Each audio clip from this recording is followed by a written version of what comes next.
Hey there, folks. I'm Matt Hansen, And I'm John Johnson. and you're listening to Planes, Trains, and Comic Books, the podcast where we discuss favorites we've reread, comics we want to read, and everything in between. And here's the comic we picked this week. Hey there, everybody. Welcome back to another episode of Planes, Trains, and Comic Books. This week, John has been waiting for this week for so long. Kind of a waiting, but So long. Yeah. Yeah. That was John's interpretation of the Star Wars theme song. Yeah, something like that. Because we are doing the original Marvel graphic novel of, well, it's the original 6 issues of the first Marvel Star Wars series, which came out before, or actually was written before A New Hope came out in theaters in 1977. So, had you heard of this series first? I had heard of the series, and I knew that it was written before, and I wondered as a kid, like, because now if I saw that something came out before the movie and it was the story of the movie, I would be like, I'm not reading that. Right.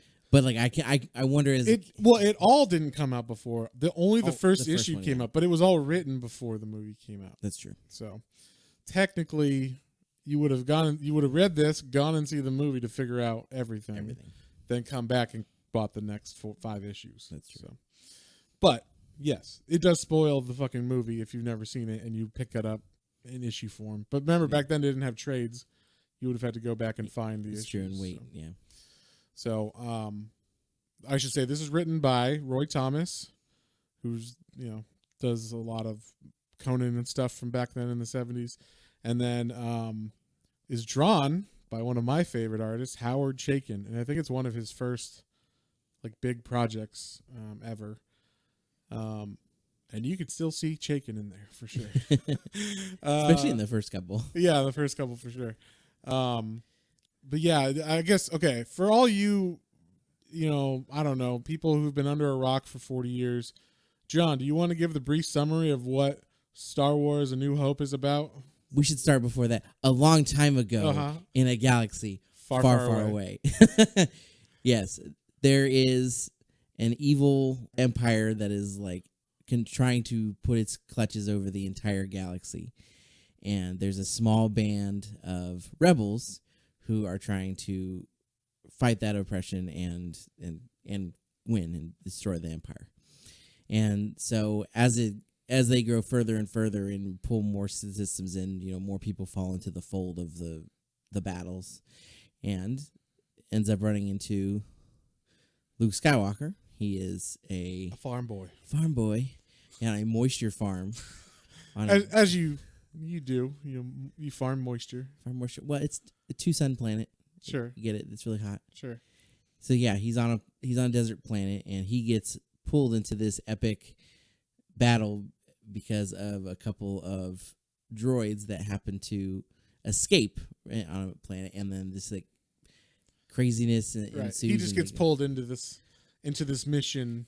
Also, I think especially in this comic, they don't have this as much in the movie.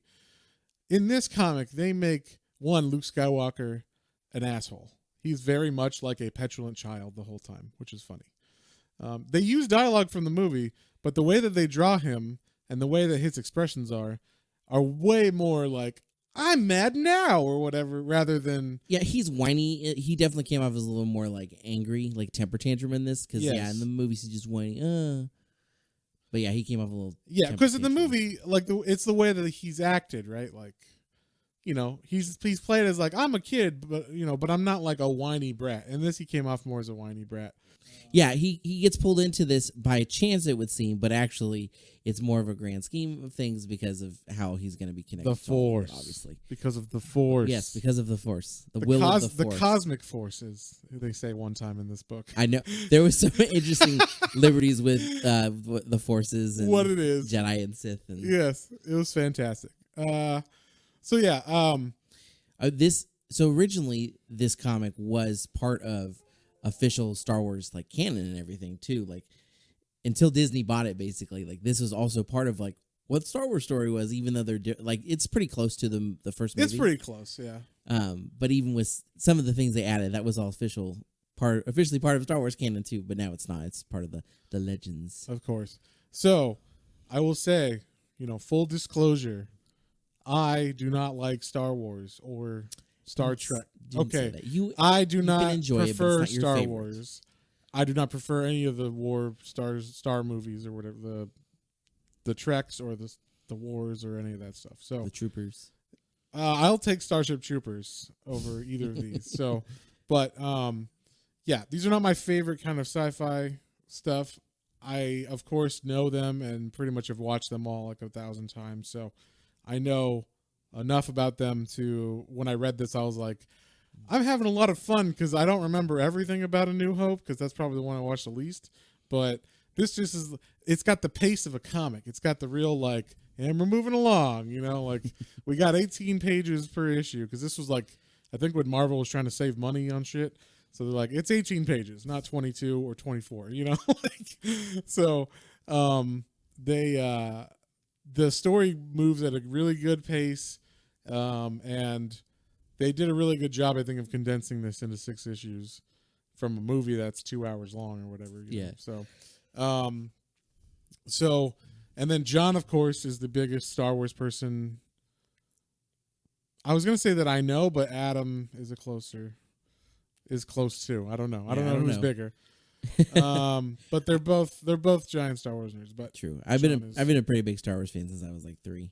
John's probably going to take the lead on a lot of this stuff, but I will throw in my comic book knowledge of this as much as I can. So the reason why I picked this, because John had said, "Oh, do you want to do this other one that's kind of an adaptation from Lucas's original script?" And I was like, "What about these 6 issues?" One, I love Howard Chaykin, and I kind of wanted to introduce him to the podcast. And 2, apparently when they drew this, they had no idea what a lot of the stuff was going to be. They didn't know who the actors were yet. So when they drew Luke Skywalker in the first issue, they gave him a big chin, and he looks, he looks like He-Man. He looks like He-Man, basically. He's got the Prince Valiant haircut and everything. And then as the issues go further, I think maybe as they finally figured out who they're going to cast, you can see the faces kind of, it's still Howard Chaykin's artwork, but he's trying to mold it into look like Luke Skywalker's face from the movie.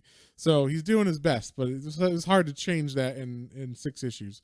So, and then also during this, you have like colorists on almost every book changes. So you got very inconsistent on like, okay, sometimes Han Solo has black hair, and sometimes Han Solo has brown hair, and sometimes Luke Skywalker has brown eyes, and sometimes Luke Skywalker has blue eyes. So that they could have definitely not done. That's on them, as far as a fuck up or whatever. Yeah, basically, until the last issue, there's a lot of inconsistencies and a lot of like very odd choices for some of the art, the way they did it. But the last one, it's like streamlined. It's like, I think by then they knew who was going to be cast, and they were like, okay, we know this stuff. Chewbacca, it has the weirdest character designs I've ever seen for a character that is so established now in our minds. For him to, not only does he look crazy, he's got a big black nose like a dog. He looks more like John Candy in Spaceballs than he does Chewbacca from the movie, from Star Wars. And so, and the other thing that I love is they did not know what Chewbacca was going to sound like. So all of his sounds are like gork, grunk, yeah, gronk, and it's like, what the hell is that? Like, that's not, like it's not what it sounds like, So it's very funny when he's talking, or even like R2, where it's like beep boop bop bop, bleed or whatever, and you're like, what is that? Like, I don't know. They could have figured out something better if they actually knew what R2 was going to sound like when they did the comic, but they didn't know that. So yeah, you could definitely tell the actors that they knew who was cast. Like, they knew who Biggs was, and they actually gave Biggs kind of a story arc in this too, which isn't in the movie. No, it's actually a lot of it is in deleted scenes. Oh, is it? Okay. Yeah, but and that because that was part of the script, but then that was cut as obviously they went to. Okay, they introduced this whole like Biggs is Luke's best friend from Tatooine. Is it Tatooine? What is the? Yeah, Tatooine. Okay, from Tatooine when I'm gonna reference John on a lot of these names of places and people because I don't know all of them. But so Biggs and Luke were best friends on Tatooine, and then so in the first issue they're like a whole like, "Hey Biggs, you're back from the academy, and I'm gonna run away from the Empire and join the rebels and all this stuff." And then in the last issue, he actually gets to fly with Biggs just like in the movie.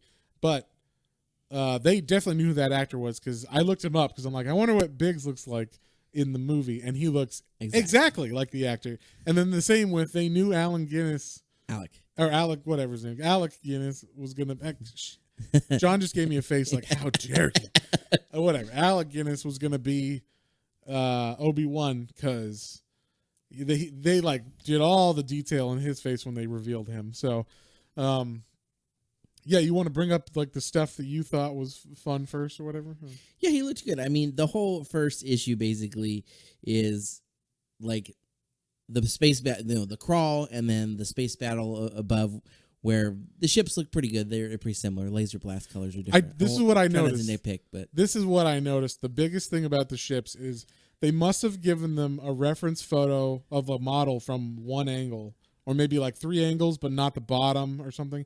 Because like the Millennium Falcon, it's got all this stuff on the all over it, and then on the bottom it's flat, smooth. It's smooth as like until the last issue. Then in the last issue, I noticed they started throwing in stuff underneath. But yeah, for most of this stuff, like the Star Destroyers and other stuff, was all smooth on the bottom, or they didn't know what it was supposed to look like because they only got reference photos from the top and the sides or something. So it was kind of interesting to see that. I was like, what the fuck? Like, why would they do that? And I'm like, oh, they must have only had certain reference photos, and then like they had Leia's hair and stuff, but she did not look like Carrie Fisher. She did not look like Carrie Fisher until, I mean, there was one panel, maybe in like issue 5, where I was like, that kind of looks like Carrie Fisher. Other than that, most of it did not look like Carrie Fisher. And then Han Solo never looked like Harrison Ford. The most he did was at the end, but I don't know when Harrison Ford was cast. But like we said, half the issues he has black hair, and half of it he has brown hair, and he's definitely the same character though, which is like they wrote him well. I thought. Yeah, no, there wasn't. It felt very true. The first one is the space battle and the droids escaping to the planet, and it moves really fast. What's one thing about at least the first 3 movies is George Lucas writing these movies. George Lucas's wife writing these movies. Yeah. they're almost written in real time. So it's like, oh man, Death Star's coming in 30 minutes, and then the movie's 30 minutes later. Oh, here's the Death Star. Like everything kind of comes along exactly in sequence, and it translated well for the comic too, because it's like this to this, like everything moved together real well. Yeah. So the droids get there, and then they get picked up by the Jawas real fast, and then they get sold to. Did you like the Jawas? Whatever that. The sandcrawler. Their sandcrawler. Yeah. Looked like they were given a model that wasn't quite done yet. And yeah. like, we don't know. It's going to be some sort of trapezoidal wedge shape, maybe, but like not quite as it in the movies. It's like for sure this is a trapezoid wedge kind of looking thing. But. Well, so one thing with a lot of the Star Wars designs is the artist Ralph McQuarrie. He did pretty much all the original designs for it, and some things transitioned into the movie almost identical, and some things were they changed, smoothed out, or added or took away from it. And I looking at some of these, like the Star Destroyers in this, they look much similar to his designs than what ended up finalized in the movie. So right. That's why I figured where they got. Yeah, I mean they were given a packet of information, like this is what we're thinking. Yeah, here you go. Like I mean, I listened to interviews where Howard Chaykin was talking about this, and not only. Because like he's a really good artist, you can see all the detail when he's detailing stuff. So it's you can see like all the backgrounds with all the little space, computers and shit in the background. You're like, oh, look, he did a really good job on all that. And then the faces will come and be like, that doesn't look anything like Han Solo or like Chewie. You're like, what the fuck was Howard thinking? But I mean, he's got to work with what he was given, And like when you're talking about a made up world with Chewbacca's in it, and you're like, I don't know what this bullshit is. I write noir, comics, so I'm gonna draw Luke with a big chin and Chewie's. I guess that's a fucking dog. Whatever, just it's a big dog. We'll go with that. So, yeah, they worked with what they had, but yeah, so. So droids get sold to Luke and Uncle Owen and Aunt Beru, And so Luke's cleaning him up, and while that's happening, the whole like Darth Vader comes aboard the ship. It's like, where are the plans? He doesn't force choke. He literally breaks a guy's neck in his hands. Yes. And then one line I really liked is, so they're like hunting the ship for Leia, and when the stormtroopers go to find her, and just like in the movie, they're like, set weapons to stun. And then Leia doesn't have a line. She just shoots one of them. And in this comic, she's like, that's fine. I set mine to kill. Yeah. Given the little extra dialogue sometimes was quite funny. Yes, and I was gonna say, like, I like, because in the comic they can add little thought bubbles and stuff, so it gave the characters a little bit more like pizzazz than. As we get along, there's actually one part I like better in the comic than the movie. Anyway, so they capture Leia, and then Luke's cleaning off the droids down back on Tatooine, and then the "Help me, Obi-Wan Kenobi, you're my only hope" message comes up. Only difference is she just looked like it's just a miniature midget version of Leia instead of like a hologram. Yeah, they're like, we don't know what this looks like. Yeah. So that was fun. And then so R2, same kind of thing. R2's like, I'll play it if you take my restraining bolt off. So he takes it off, and he's like, I don't know where the message is. And so, Luke's like, oh, okay, well, I'm going to go have dinner. You guys stay here, and we'll figure this out later. And obviously, Luke Skywalker, or R2 runs off. He's like, oh, okay, we got to go find him. So Luke and C-3PO go off to find him. The Sand People come and scare him, and it was the same kind of thing. They don't know what the Sand People sound like, or what their weapons look like. Whatever. he had like some kind of like axe looking thing. It didn't look like an axe though. They called it like a sand axe or whatever, but it was like, it looked like half of a mic stand that was bent on the bottom, and it had a spike on one side, and then it had like, I guess you'd call it an axe, but it was just like a piece of metal that was thin and kind of wedge shaped on the top. But it was different, but it was funny. Wasn't the gaffy stick. No. And then that's like the end of the first one. It's like, oh man, is Luke gonna get like bashed in the head from the sand people? Yeah. What will happen?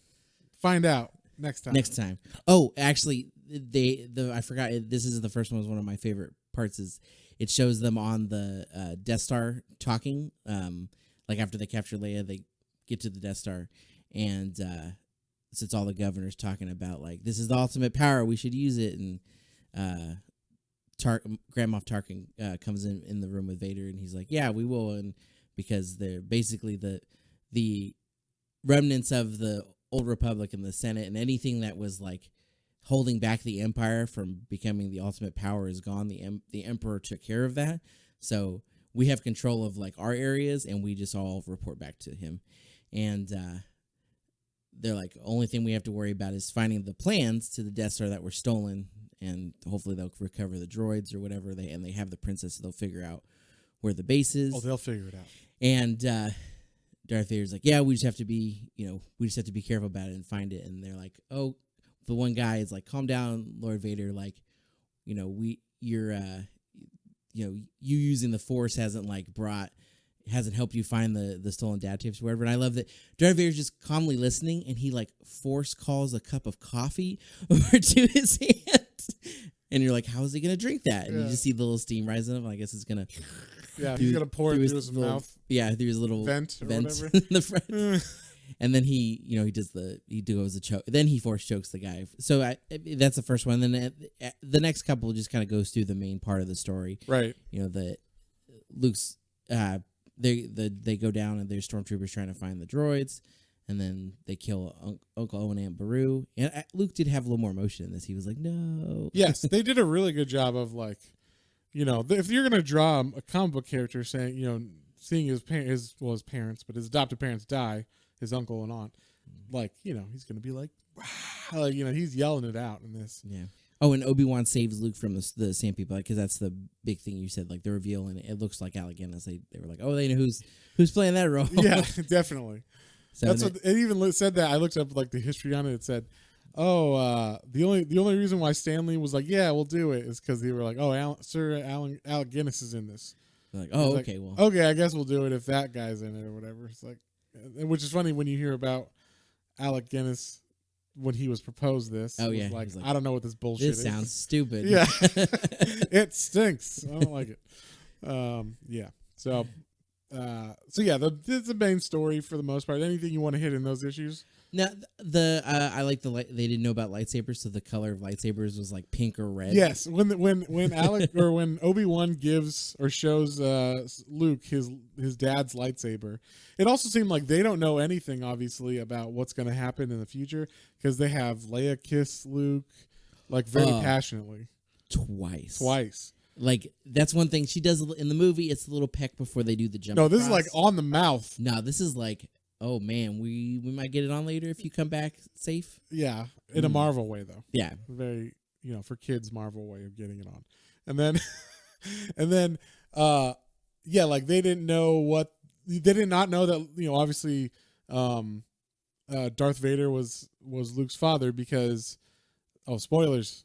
Anybody who heard that, I'm sorry if you didn't know. But Darth Vader is Luke's father, and I'm sorry. 40 years. Yeah.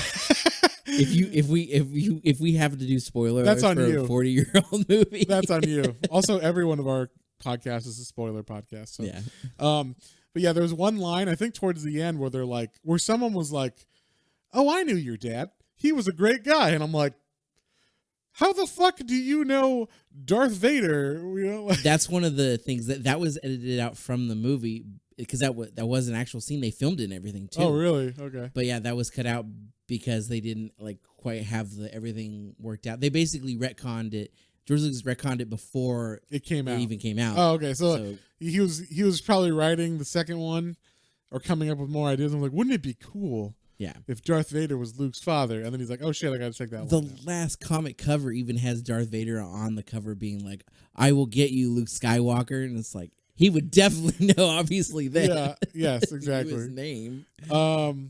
Yeah. It's fun reading these and seeing what they knew, what they didn't know. Like we were saying, the lightsabers.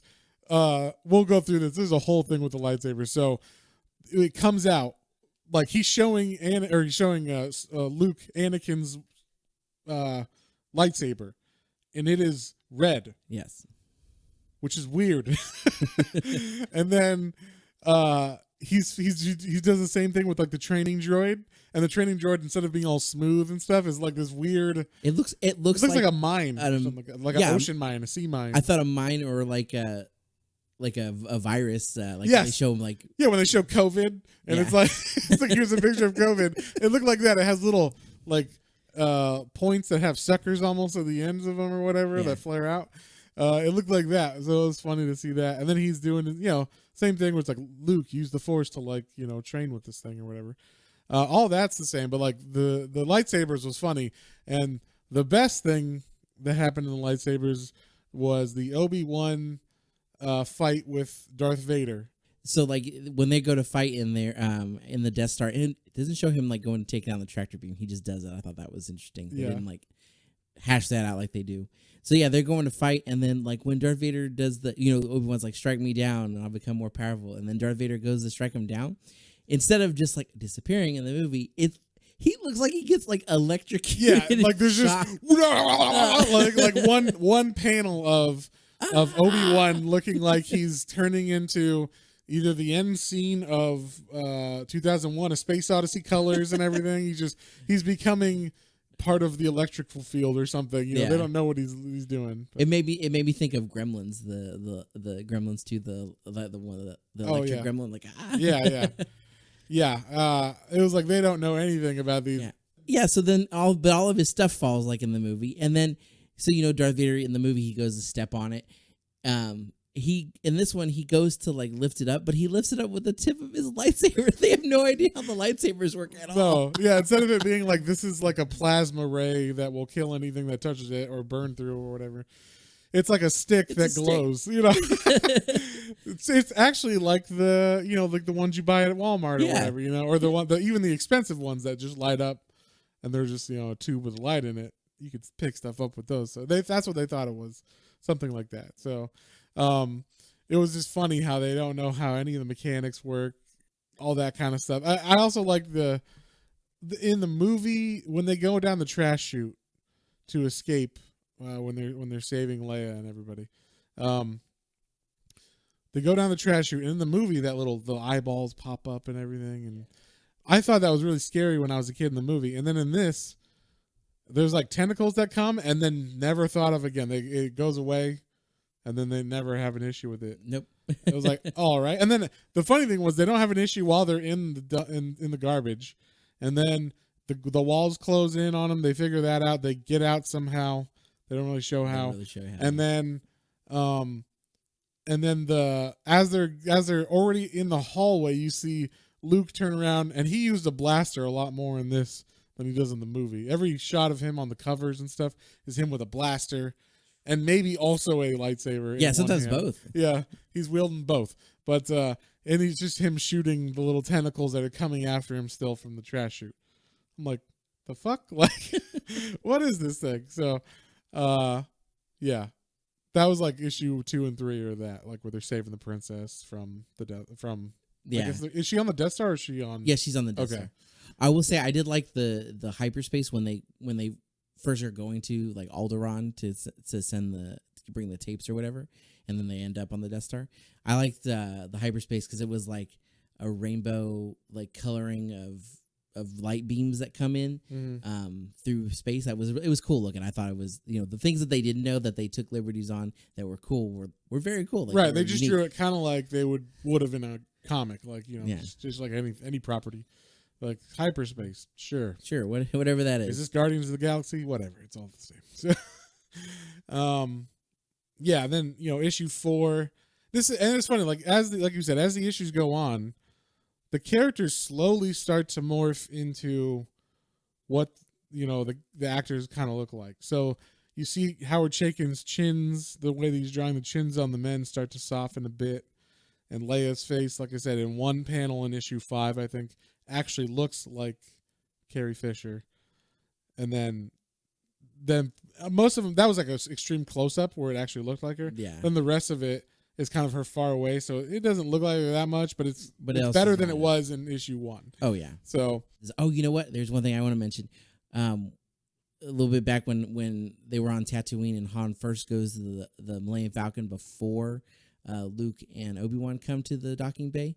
And it's a deleted scene, which is now canon scene in the movies of Han meeting Jabba the Hutt for the. Is that when they added the first time the computer Jabba? Yeah, there's like the when he steps on his tail or whatever. It's a stupid scene. It is a dumb scene, George Lucas. Well, the mystique of Jabba the Hutt having it, like they just talk about it a couple times, makes a way better payoff. Also, how's that fat fucking slug gonna slug through town? He's a slug. He's gonna slug. Slide through doorways and stuff. Yeah, these slugs gonna slug. Get the fuck out of here. Well, so in the movie, they didn't know he was gonna be a slug yet, obviously too, and they had filmed that scene, but they just did it with like a really big fat guy. And so in this, they didn't even know. They just knew that scene was there, but they didn't even know what he looked like. Yeah. So they picked Luckily, they picked at least a random background actual Star Wars character. But the meeting with him, he looks like some kind of like half walrus, half like tarsier looking humanoid creature to be Jabba. I don't know what's a tarsier. Oh, it's like a really tiny monkey, but they have these tufts of fur that come out like the creature in the thing. Okay, that's what it made me think of. Yes, it was funny when I'm reading. I was like, "Is this supposed to be Jabba the Hutt? Who the fuck is this? Who is this?" Yeah, and I was like, and I also I didn't remember this scene because I refused to watch the updated in quotation marks versions, the special editions. Yeah, the special editions for a reason. Yeah, because they have 1997 computer graphics in them. Yeah, so I've only seen this from the original, like when I was a kid. So you agreed with the comics Han shot first too. There was no Greedo shooting. No, Greedo shot first, or he had his gun out. He had his gun out, but he doesn't shoot. And Han just like, and that was a cool panel too. He just gets like blasted away. I was trying to remember when I read that, like who was supposed to shoot first, like or who? What's the argument here? I can't remember, but yeah, Greedo's got his gun out already. And Han then pulls out his gun and shoots. Which I'm like, what? Greedo have the safety on or some shit? Like, basically, well, he does it from under the table, so he doesn't like see. Really but he actually pulls it out. Yeah, in the comic, he pulls it out, and Greedo's just like, ah, and then maybe he tried to pull the trigger and nothing happened. I don't know. But anyway, so back to where we are is so they're they escape the Death Star and they're fighting the TIE fighters. I like the TIE fighter pilots, like. All of them kind of had different looking helmets. Like nothing was really streamlined. Yeah, they like one or two of them kind of look like cone heads. Yes. Really, They just look like Darth Vader's babies. Because also they didn't have like I said, I think for Darth Vader they might have had like 1 or 2 character sketches of like, here's the front, here's the side, here's the back, but he only has a cape or whatever. So a lot of whenever they did a shot of him walking, they're like, we don't know what he looks kind of like when he walks, so this is gonna look weird. You can't really tell. He always kind of looks different in every camera angle. Either his helmet is longer or more squat or more like a actual stormtrooper from like from like World War II or whatever, and like. They just weren't sure what his design looked like. Sometimes his eyeballs are red, sometimes they're black. Oh yeah, the coloring of the lenses or whatever. Where his eye lenses are. They keep changing colors. Yeah, so I'm like, are they red or are they black, guys? Sometimes they were clear. They just look like glasses. Yes, I assume that was reflection though, like just like light reflection. That's true. But when it's red, I'm like, well, for sure they're not red, guys. Like. Well, actually, there. Yeah. So, excuse me. If I had glasses, I would be putting them on actually, right now. It is. So, actually, in a New Hope, he does have Ren. They changed this later in the Empire, but the suit, Darth Vader's suit, actually goes through several changes that you don't really, unless you're like really paying attention, you would notice. But his eye lenses are actually red. They highlight that more in like the Clone Wars cartoons and or the Rebels cartoons. Pardon me. Anyway, right. But this was his metal. That's neither face. here nor there. Whatever. Then they got it right. I was wrong. Okay. But yeah, so now they go to Yavin and they have Princess Leia and they have the Death Star plans, and I love that they're going over the plans, and Han and Chewie are like gonna get out of there with their money, but like, hold on, he's like, this old coot's gonna tell us the plan. We'll at least know about this first. And they tell him how to knock it out, and it's like, yeah, okay, you go in through the trench and you blow it up. Same thing as in the movie. Yeah, just like the movie. And the Death Star is going to come. And it's funny, they drew the Death Star upside down a lot of the time. Yeah, they don't know. Yeah. It's like, whatever. Also, like, it has, like, pew, pew. Like, it shoots a lot of little lasers out of it. I'm like, the fuck is that? Like, not in the main ending scene. Because in the main ending attack, yeah, it has turrets and stuff that are shooting at them. But also, like the cover, it shows them like shooting down to the planet. And but like tiny lasers from all around. Not the main one big laser. So it's like they did not know what the Death Star was fully, and what it was capable of. And like you said, it was upside down half the time. I mean, in space, is there an upside down though, John? Yeah. I mean, it's all relative. It's a round ball, so in space. It doesn't matter. Right? And to be fair, they showed it in upside down in Rogue One. It was cool looking. I get it. They knew exactly what they were doing at Marvel in 1977. They did. Marvel was ahead of their time. What they're trying to say. But yeah. So anyway, so then they're like, okay, we're gonna go attack it. So everybody gets in their ships, the X-wings and Y-wings and stuff. And yeah, there's that scene where he's like, oh yeah, hey, I hope you're gonna be a good pilot. And Biggs is like, yeah, I vouch for him. He's my best bud. And then the one guy's like, yeah, I knew your dad back when I was younger. And the dude's like 30. So this was like, he knew Anakin when Anakin was like, a full Jedi and, all this shit. Like what? Great guy. Yeah. Good pilot. I remember when he murdered that room of children. It was awesome. But anyway, yeah. So they go up to the Death Star and they go to they're gonna blow it up, and so they're flying along and they're like, oh, we can't shoot them with our lasers. They're avoiding the Darth Vader's. All right, send out the TIE fighters, and he's like, I'll go and deal with this myself. And I like Darth Vader has like a moment. He has like both of his hands up, like those pesky rebels, those damn rebels. So yeah, they're all flying around, and then and supposedly Han, went off because he has to pay off his debt to. Yeah, he's like, that's great, you guys are rebels, but I have money now, and I just need to pay off Jabba. Yeah, so they're flying, and they there's actually one thing that was different about this. This is the scenes I was talking about that I kind of liked a little more. One of them, they only actually had one trench run with Luke. Like they didn't have a previous one. The guy who was going to do it before just dies.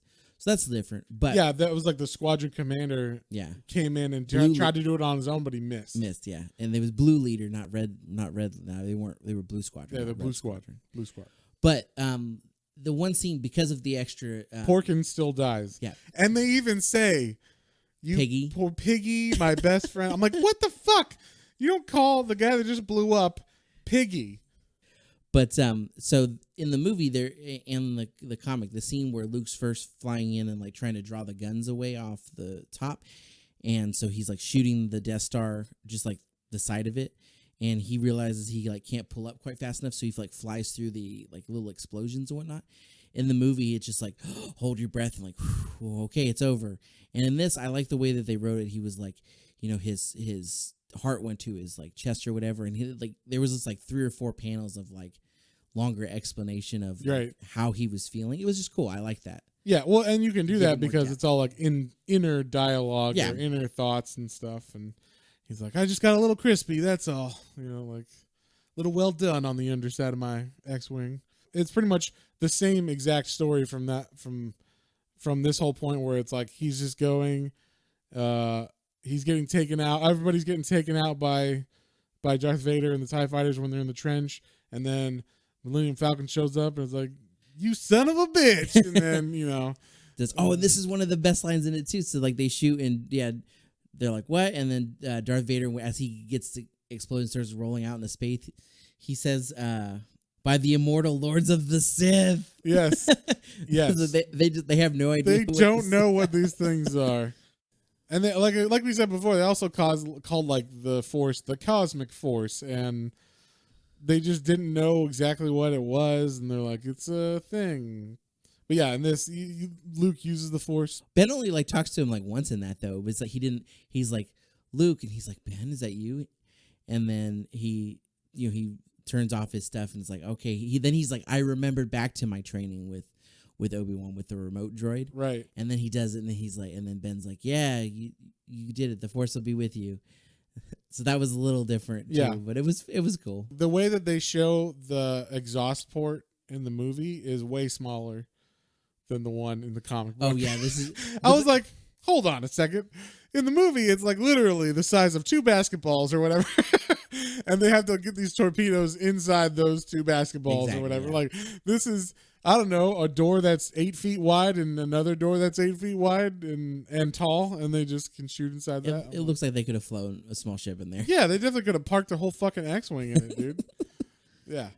It did not look as challenging. And that was a bit confusing. If I did not know the story of Star Wars, if I hadn't seen the movie and I read this, I'd be like, what happened there? Because he's like, I shot the thing. And then you just see like a line going into a square. You know, I mean, it's detailed, but it's like, you know, okay, a fire line going into a spaceship square. Yeah. And then that did it. I'm out. You know, it's like, okay, what happened? Because, you know, they don't really explain it too well. Or like they don't go in depth of explaining what does the exhaust port look like in this this comic. So they just say it's a small thing, and then when they show it, it doesn't look that small on the page or whatever. So the explosion page is really good. That was really pretty. Actually, yeah, they did a good job on all that. Then the page that looks the most like the movie characters, like what the actors look like, was the little epilogue, which is the medal scene at the end of A New Hope. And pretty much everybody looked on character at that point. And they explain, for people that were freaking out before, that Chewbacca actually does get a medal too. This is a funny little thing too, is like Luke gets his medal, or Han gets his medal, then Luke gets his medal, and Chewbacca will get a medal too, but he'll have to put it on himself, because space princesses aren't that tall. Oh, is that what it said? Yeah. I was just like, oh, and that's the thing. And I stopped reading it. I didn't read all the dialogue or all the thought balloons or whatever. It was cute. They were like, Chewbacca gets one too. It'd be funny if they gave him a dog collar. They're like, and here's your collar. You earned your collar. Yeah. You got your rabies tag. But yeah, it was fun. I don't know about you, but I liked this actually a lot. Like it read fast. They did a real good job of condensing the movie into this, and I enjoyed it. So what did you, as a Star Wars fan, think about the comic? So like you said, the story was nearly identical. Some of it was, they took their liberties because they didn't know, but overall, it was good. I liked it. The art was throwing me off at first because it was so inconsistent. Right. But then the more I would say it's not the art.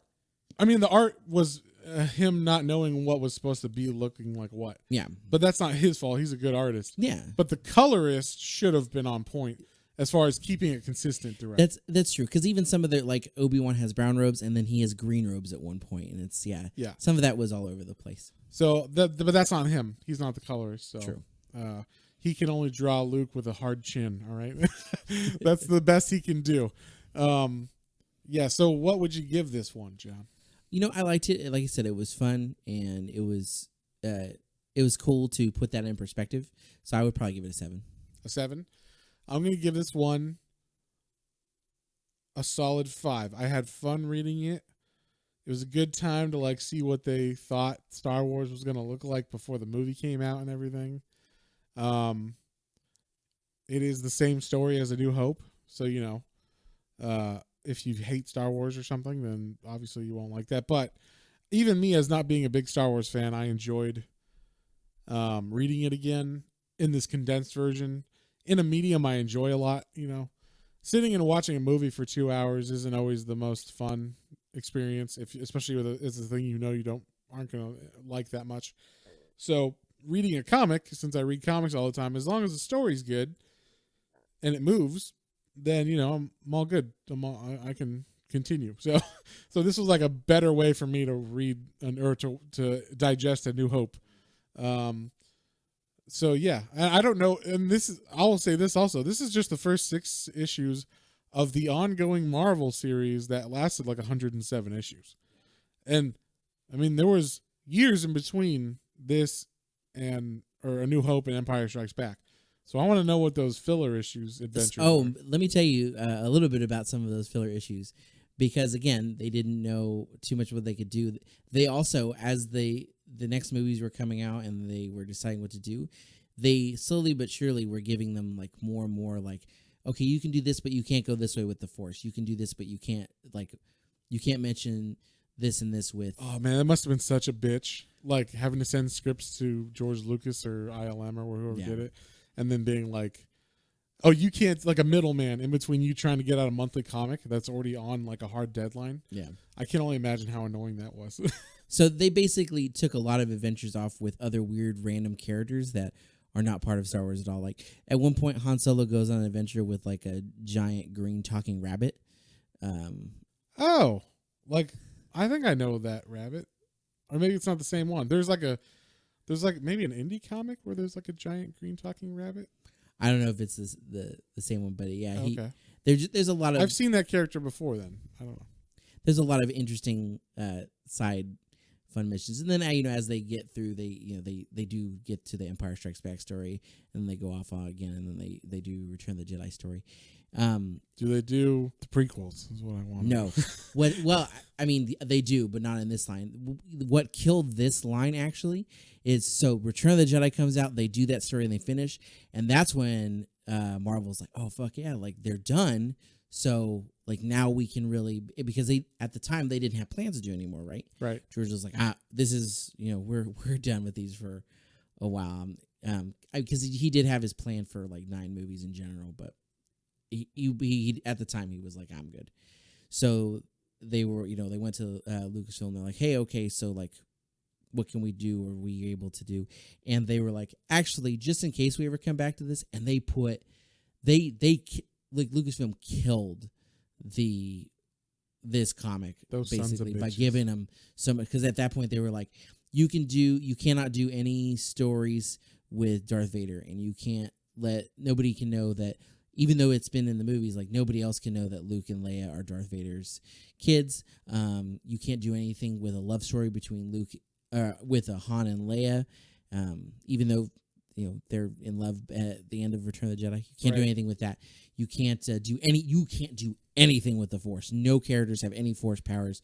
You don't know anything about the Force going forward. Like what the fuck? They were like, hey, you can write a Star Wars story about nothing that is Star Wars. Remember that green rabbit?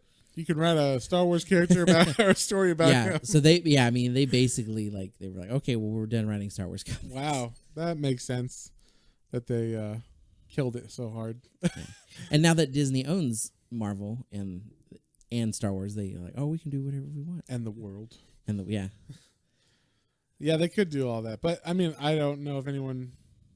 I mean, I guess they're writing the comics now because Dark Horse lost the license and it went back to Marvel. Yeah. So and some of them are cool. I've been looking at some of the newer ones. I have no interest in it. So this was the only Star Wars comic I've ever read, and kind of the only one I care to read. Well, I'll tell you, the other one that I mentioned, the only reason I mentioned it is because I really like the art in it too, and it goes off of like the original.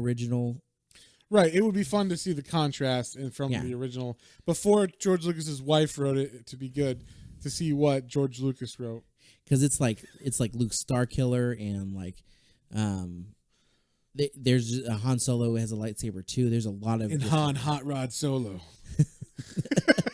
Sounds like you're making the porn version over there. It's the American Graffiti version, right? Oh. There you go. That makes sense. Does Darth Vader have a pomp? That's what I want to know. Oh man, the rebels are the greasers, and the socialists are the Imperials. Yep. Oh man. Yeah. Anyway, I'd watch that movie. That's terrible. Would you recommend this for people who like Star Wars a lot? I think so. Yeah. I mean, it's like I said, it was a fun read. Just go into it knowing what it is. That's the fun part. Yeah, because I mean, I had to reread part of it because when I was first looking at it, and like I said, part of it was the art originally. I was like, why does this look so different now? And then I was like, oh, okay, it's because they started out before they knew like 3/4 of the movie. So. Right. Yes. Yeah. But I would recommend this to someone who enjoys Star Wars enough, doesn't hate it or whatever, and wants to try it in a different medium and see what maybe Marvel thought the characters were going to look like with a really good artist, Howard Chaykin, on it. And yeah, so we both recommend it. Like we said, 5. John gives it a 7 because that's his. Just like I gave everything I like a 7, John's going to give Star Wars a 7 or a higher grade. Yeah, I would feel bad giving Star Wars something too low. Anything else? No. Missing? No. All right. Just may the force be with you. May the force be with you, or whatever they say. Always. I don't know.